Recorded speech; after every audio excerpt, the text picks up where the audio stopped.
අවුරුදු ඇති රුසිරු සලඹ මහද නද දෙනා සුබ සිහිනේ ආවේ නව අවුරුදු ඇති රුසිරු සලඹ මහද නද දෙනා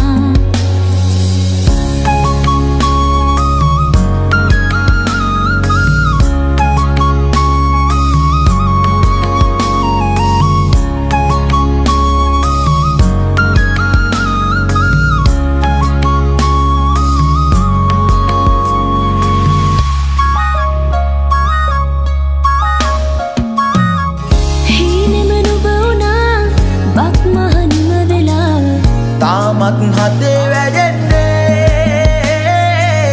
නැතිද ආශා සිනහේ වර්ෂා රසයේ